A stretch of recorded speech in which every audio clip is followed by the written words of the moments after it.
welcome to Glasgow Rangers Nation with me, your host Owen James, the channel that brings you your team every single day. Look, we are in a really bad spell for the club at this moment in time, and you know what? You get accused when you do what I do. When you come on every single day, you sit down, you make a video, you make graphics, you take hours out of your day to make content for the channel for Rangers fans to either watch or just completely ignore. It's completely up to you. You know, and you get slaughtered for being negative, you get slaughtered for being critical of the team, you get slaughtered for what you say. I just want to say something to those people that say, you know, you get all fed up of your negativity, whatever. I would love to sit here and make a positive video about the club. I would love to sit here and wax lyrical about Rangers. I would love to sit here and say everything is great, everything is amazing, everything is wonderful, but then I'd be lying. You know, to these people that say about negativity, I want to ask you this. Tell me something that is good at our football club at the moment. Tell me something that is going well at our football club at the moment. Because I think they struggle to find a single thing that is working well at Rangers Football Club at this moment in time. You know, we are on, the 17th of February. The domestic season is over. Every game between now and the end of the season is effectively a pre-season friendly, with Celtic having already won the league. Been out of the Scottish Cup, been out of the League Cup. You can cite Europe, but, you know, as Kris Boyd said on Sky Sports yesterday, and I respect Kris a massive amount. Kris is a Rangers man through and through. He is a blue nose. He loves this club. He bleeds this club.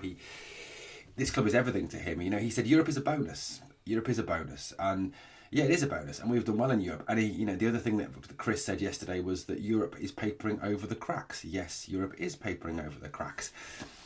Europe also, for me, proves something else, that the players are frauds, that the players are letting the fans down. You know, if the players can go out and perform as they do against Nice, as they do against Tottenham, as they do against Malmo, as they do against Olympiacos, as they do against FCSB, then why can they not perform with the same intensity, the same skill level, the same ability, the same talent when they play St Johnstone, when they play Motherwell, when they play St Mirren, when they play Hearts? Now, I know that obviously the conditions are slightly different because you're coming up against a low block, etc., but the best teams in football find a way to circumvent that low block. If you go to the English Premier League, and you know, yes, I know the English Premier League teams have a whole lot more cash than than Rangers, but the best teams in the English Premier League come up against the low block from the lower league, to the lower end teams. Okay, you can look, you know, at the fact that Arsenal versus Leicester. You can look at the fact of Liverpool versus Wolves. These teams find a way to circumvent that low block. They find a way round that low block. They find a way to beat that low block. The same in Spain, the same in France, the same in Germany. You know, it's the same all over the world. When you've got a top level team, a Bayern Munich, a Real Madrid, an FC Barcelona, a PSG, a Liverpool, an Arsenal, a Manchester City, you know, an Ajax, a Feyenoord, a PSV, a Sporting Lisbon. You know, they come up against that every single week against the lower level teams in their leagues. And I know it's all relative, and it is relative. You know, people can say, well, they've got more money. Yes, but they come up against slightly better lower league teams. We have substantial amount more money than St Johnstone, a substantial amount more money than Ross County, a substantial amount more money than St Mirren, than Hibs, than all those. If you look at what we are able to spend in comparison to what they are able to spend, yes, I know we don't have a lot of money, but the fact remains that Clermont and Coppen have still spent £20 million in their time at Rangers, which is a substantial amount more than St Mirren, Motherwell, Aberdeen, all those clubs. What gets me is, you know, I was watching the interview this morning again that was given by Kris Boyd and James McFadden and Chris Sutton on Sky Sports yesterday before the game. And look, I don't find myself ever really agreeing with Chris Sutton or James McFadden to some extent, but I think all three of them were correct, that there seems to be a misalignment between what the ambition of the fan base is and what the ambition of the club is. You know, the club seems to be accepting of mediocre, it seems to be accepting of second best, it seems to be accepting that this is where we are as a football club now, that we are a club that is second best to Celtic. We are a club that is now no longer the most successful team in football. As you can see from the graphic on the right, they have overtaken us, 119 trophies to 118. look, we can get into the debate over the war trophies all we want, but that is the official statistics as they are represented on the 17th of February 2025 are that they have won 119, we have won 118, and like I said, you can argue the war trophies if you want, but it's a pointless argument that you're going to lose because they are the official statistics that are recognised by FIFA, by UEFA. So that's where we are now, and I think there's become an acceptance amongst the hierarchy at the club that we are second best, that this is an acceptable level of where we are. Now, Patrick Stewart has come in, he's announced this root and branch overhaul of the club and review of the club, which I think, James McFadden was right, will just come back with a statement at the end of this huge root and branch that they need to find finances from elsewhere to invest in the club, to build the club back up again. I mean, I could have told them that without them having to pay me hundreds of thousands of pounds. As Kris Boyd said, it's just kicking the can down the road. It's delaying the inevitable. It's looking at, just trying to buy themselves time. And to be honest with you, the majority of real Rangers fans are not listening to them because they know that this is just a smoke and mirrors exercise by Patrick Stewart. Patrick Stewart's come from one of the worst run clubs in the world to try and obviously turn around another one of the worst run clubs in the world. Now, I'm not saying that Patrick Stewart is solely to blame for the chaos at Manchester United, but Manchester United are effectively Rangers with money. I was watching a podcast last night on another channel, on an EPL channel, and Manchester United are the highest spenders in the Premier League. They've spent more money than any other team in the Premier League, yet they are 15th in the Premier League. And they're one of the worst run clubs, and we've taken a member of their executive to us to think that they can turn it around, which I think, on reflection probably is a mistake. So, Patrick Stewart, is Patrick Stewart. You give him time, he might get it right, but I'm not hopeful. In terms of the club itself, Kris Boyd was right in what he said. He said that, if things are not right on the park, then it doesn't matter what else is going on. If things are not right on the pitch, then it kind of detracts from everything else. You can do whatever you want off the park, but if things on the park are not going right, then it's a disaster. And it is a disaster. This club is a disaster from top to bottom. Now, he also said that in his opinion that Clement is done, he's finished, no matter what happens between now and the end of the season or the start of next season. I mean, I subscribe fully to that view, and I know there's some of you out there that still are, I don't know what is wrong with you or why you think this, but, still, Clement needs time, Clement needs money, Clement needs to be backed.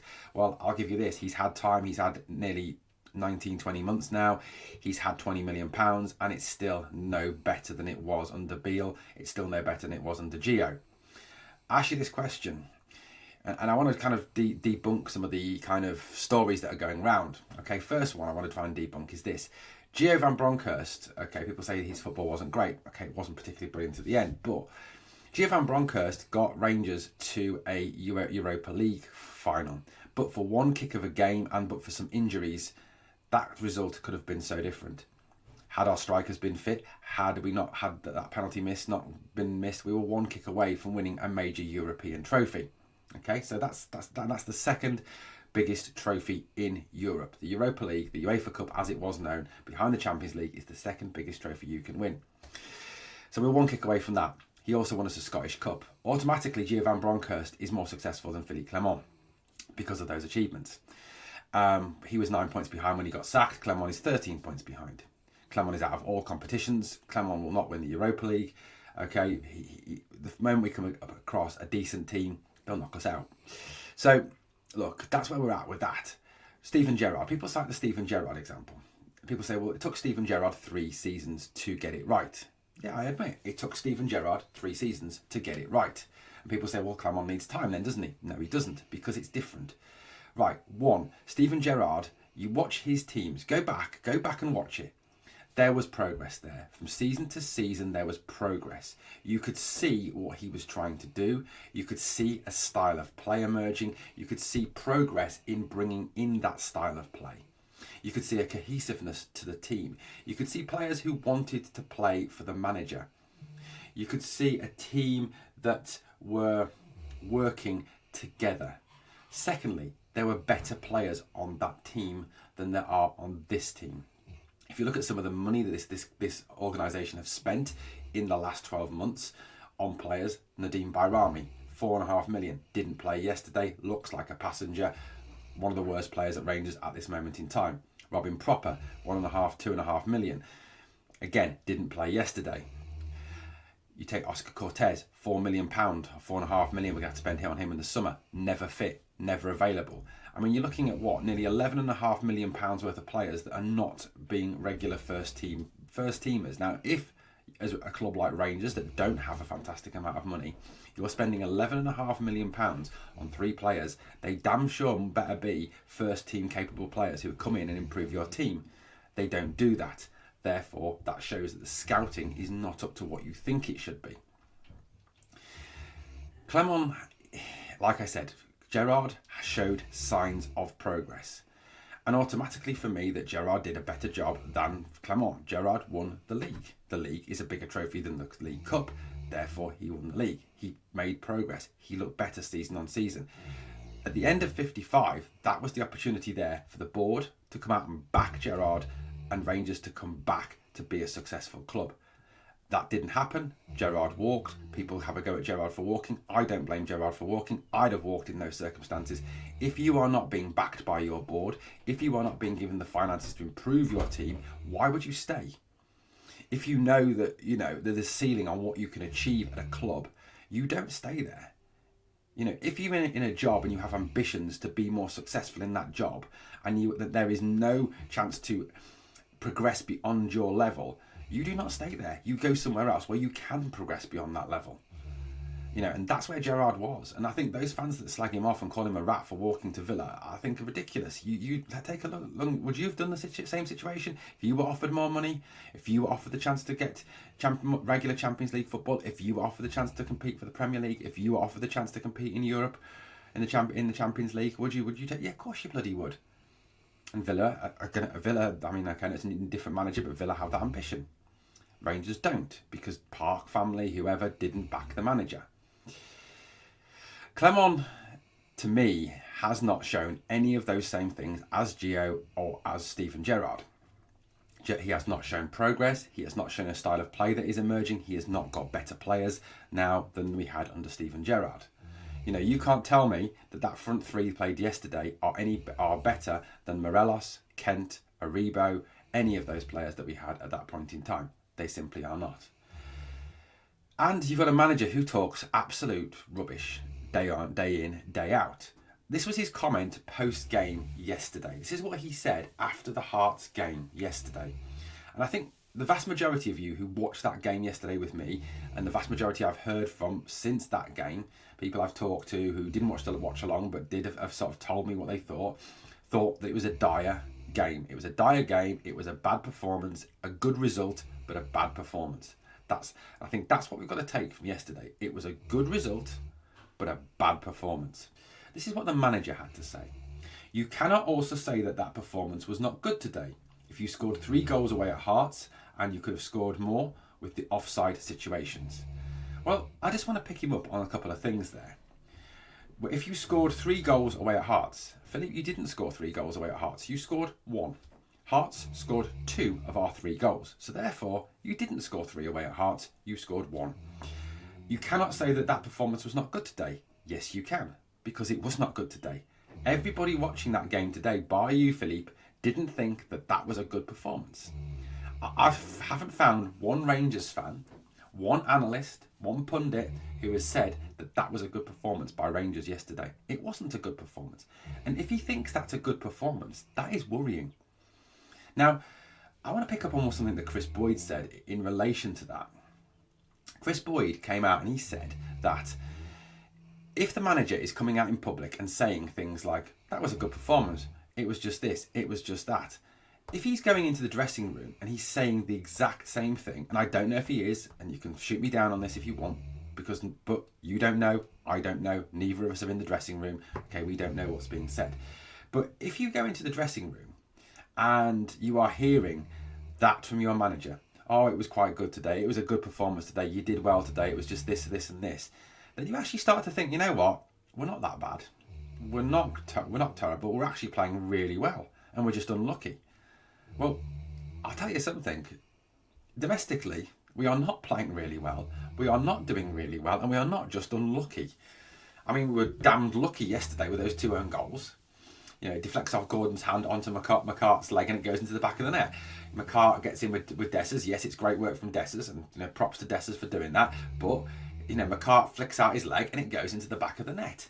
So look, let's get something clear here. Yesterday was not a good performance, and if you are genuinely telling me that was a good performance yesterday, that was an acceptable performance yesterday,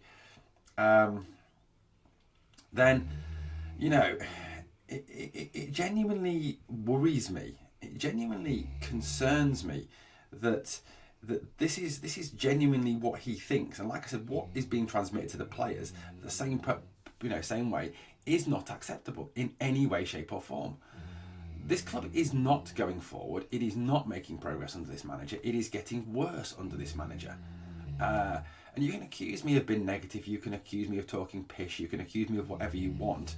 But it isn't getting better. It isn't getting any better.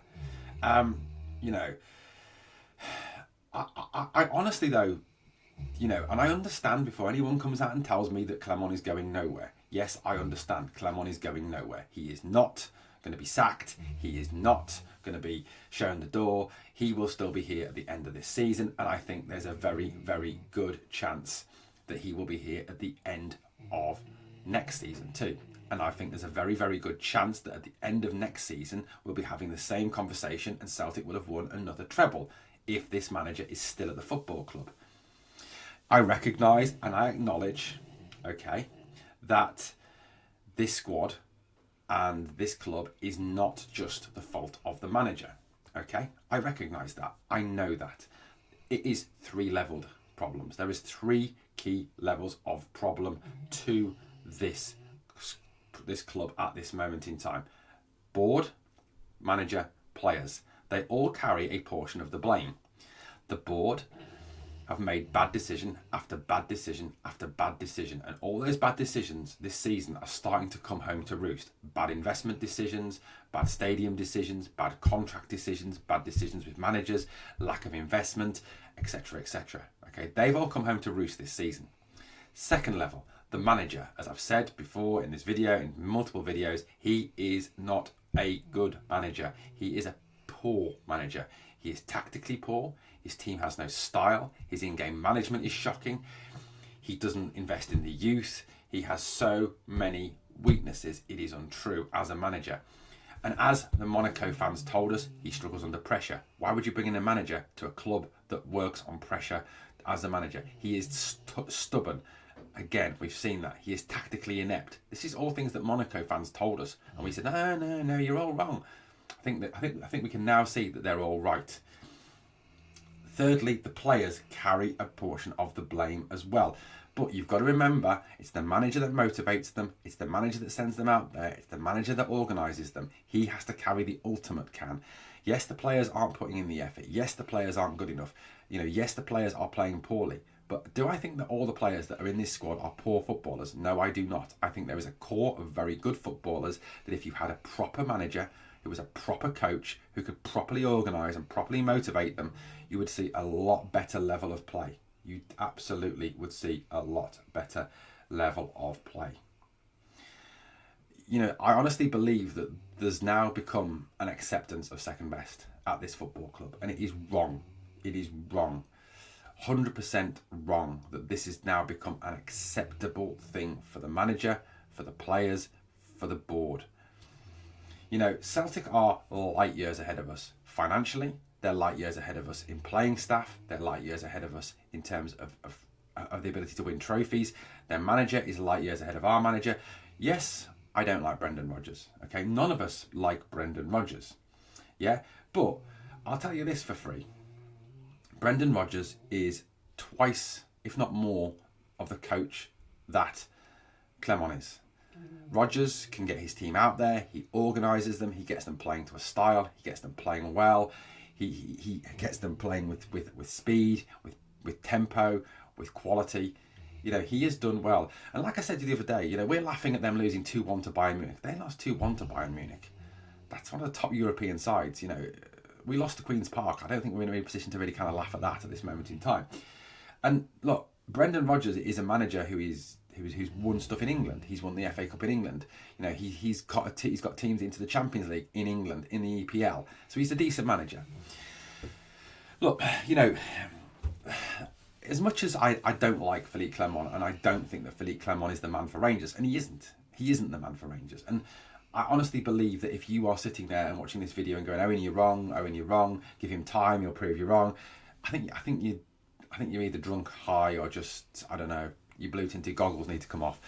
It isn't going to happen. Not under this manager.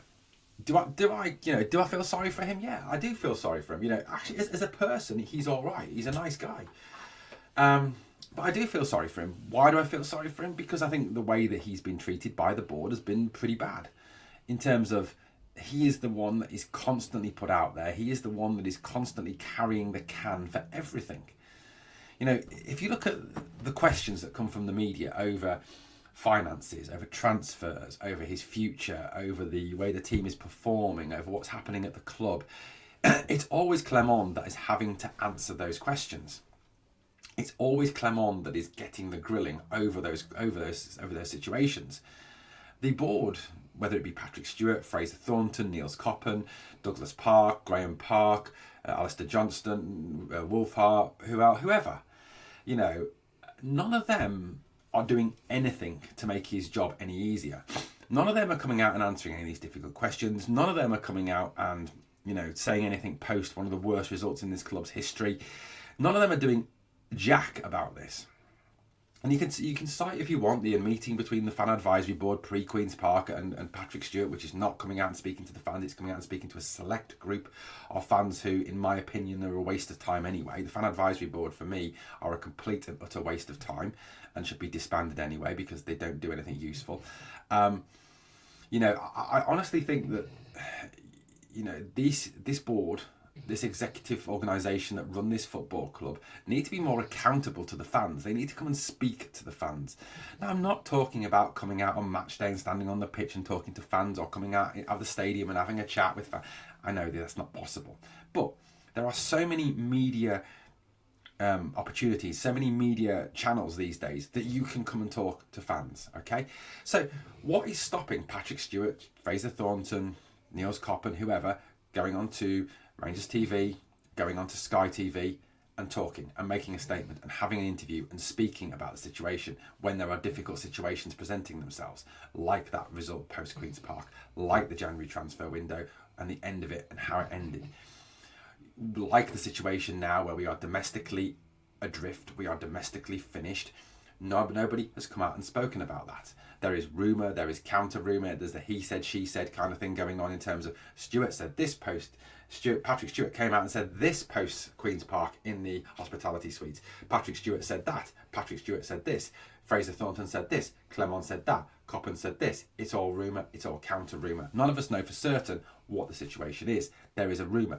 When there is that uncertainty, when there is that rumour, counter rumour, it leads to anger, it leads to frustration, and that's what the fans are feeling.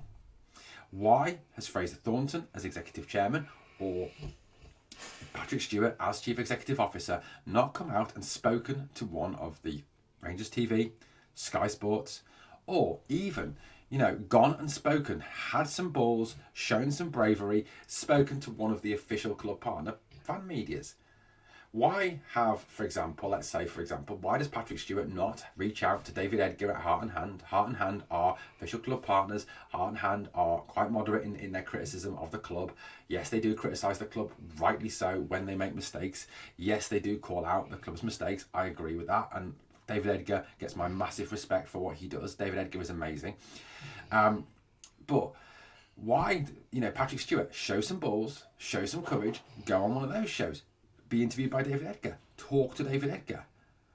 You know, why would you not want to put a more certain approach to what is happening with this football club? Why would you want to allow the constant rumour, counter rumour, uncertainty, frustration, constantly to just, you know, kind of snowball, you know, to a point where it becomes an avalanche and the fans become exceptionally angry? And there's a lot of fan anger out there, you know.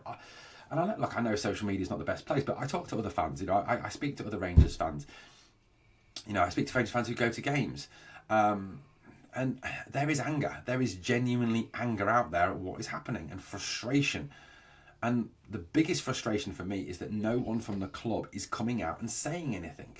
There is a kind of a radio silence from Ibrox, and that is wrong. And look, no matter what you think of Clement, and like I said, I personally think the guy is useless and hopeless, but he is being put in a really difficult position by this club. You know, his bosses are leaving him in a real shitstorm.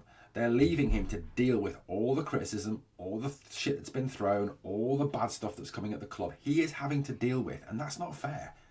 That is not fair on him. His job solely should be to coach the team, to pick the team, and to put the team on the park on a Saturday, Sunday, Thursday, whenever we play. His job should not be to deal with transfers, should not be to deal with what's going on with the club hierarchy, should not be to deal with what's going with transfer budgets, with contracts. That's not his job. You look at the best run football clubs in the world. You look at the Real Madrids. You look at the Arsenals, the Liverpools, the Manchester Cities, the Bayern Munichs of this world, right? You look at the job that Slot, that Guardiola, Arteta, Ancelotti, company. You look at those managers, Luis Enrique at PSG. They do not have to deal with anything to do with transfers, contracts, how the club is run, what is happening between the club and the fans, what is happening with the stadium. They don't have to deal with any of that stuff because their sole job is to pick the team, organise the team, put the team on the park. The sporting director, the chief executive, the owner, the president, whatever they call it out there, they deal with the transfers, the contracts, the stadiums, the finances, the fans. They deal with all of that. They take that off the manager, or the head coach as he's now known, and they let the head coach deal with it. You've only got to watch the interviews that they give if they're asked about things like contracts, transfers, They all say, nothing to do with me, that's to do with someone else. I'm here to talk about the players. I'm here to talk about the game. I'm here to talk about the match. I'm here to talk about how we're playing as a team. That's what I'm here to talk about. That's what happens. That's how a good football club is run. That's how a successful football club is run. And to some extent, how them across the city are run. Rodgers doesn't deal with shit like that. That's not his job. His job is to coach the team. End of story. And that's how we need to be. And like I said, as much as I dislike Clement, as much as I want to see Clement gone, then, you know, we need to look at this in terms of getting that right. So that when we do get a new head coach, a real head coach, a proper head coach, someone who can move this team forward, he is not having to deal with all the shit that comes with this job at this moment in time. His sole job is organising the team, putting the team out there, coaching the team, and getting a style of play that is successful. That's what we need. That's how we need to move forward as a club. Now, look, the season's over. I get that. The season's done. It's gone, right? Clement can make his life a lot easier between now and the end of the season. There's however many games left to go. I can't remember how many games left to go now. I'm looking at the league table. I haven't got a copy of the league table here with me. You know, there's a number of games left to go in the league. And like I said, you know, post-split, post-anything, the season's done. There's 12 games left. Right, there's 12 games left. Now, what we need to do between now and the end of the season is, I honestly believe, look at the players who are likely to be here next season. Look at the players who we are likely to lose. The Lawrences, why he played yesterday, God only knows. I do worry that he is going to get a new contract. I hope he isn't going to get a new contract, but I do worry that he is. He's shit. I even forgot at one point he was on the pitch. And in fact, in the live chat, one of the people who was watching even said, is Lawrence still on the pitch? What I want to say is this. What we need to do between now and the end of the season is this. We need to go to the youth. We need to go to the young players. The Bailey Rices, Finlay Curtis, for more than 4 minutes. The Paul Uncios, the Archie Stevens. The young lads, put them out there, give them a chance. Right? There's nothing riding on this season. Now, Clement can come out and say that he doesn't want to put them into difficult match situations. There is no difficult match situation, Philly, because the season's done. It's over. It's finished. Okay? There's no such thing as a difficult match situation between now and the end of the season, because it doesn't matter if we win, lose or draw between now and the end of the season, other than your job, I suppose, is the league's done. We aren't going to catch up Celtic. You can, in your deluded little Belgian mind, you can think all you want that we can still win the league. We're not. Okay? Play the youngsters. Have a look. Now, number one thing that will do is tell you, are those young players good enough for Rangers? Are those young players going to save us some money in the long run? Are those young players going to generate us some income? And are they able to play next season when we need them to? It will give you that first chance to see that. Secondly, I guarantee you that Bailey Rice, Finlay Curtis, Paul Ncio, those players will try 10 times harder than Lawrence, than Tavernier, than Dessers, than any of those players, because they will want their position. They will want that shirt. They will want to prove that they are good enough for this first team. They will want to prove they're worth a chance at first team football. You know, this is what we need to look at. This continually ridiculous idea of playing the same players week in, week out that have let us down all season domestically is just showing that he is not learning. He will not learn, and he cannot learn, and he will not make this team any better. You know, I watch his interviews now with my head in my hands. I genuinely do, because it's just the same old shit week in, week out. I would love one of the reporters to just turn around and say, Philippe, you're talking crap. You said this last week, you said this the week before, you said this the week before. You're just repeating yourself over and over and over again, and it doesn't make any sense. I'd love someone to challenge him like that and tell him he's talking crap. I really would. But that's why we're at the club. But yeah, play the young players between now and the end of the season. What's the point? Why not? Why not? Give me one good reason why it's not a good idea to play the young players when there's no pressure anymore. The league's done. The league is done. Right, guys, let me know your thoughts on what we've discussed in this video. Thank you for watching Glasgow Rangers Nation, guys. As always, on the way out, please subscribe. Check it out. Smash the like. Likes help beat the algorithm. Comment, share, do all that great stuff. Yes, I'm frustrated. Yes, I'm angry. Yes, I'm fed up. Because I want this club to move forward. And it's not moving forward, is it? At this moment in time. It just isn't. Thank you for watching, guys. And please remember, never forget, we are the people.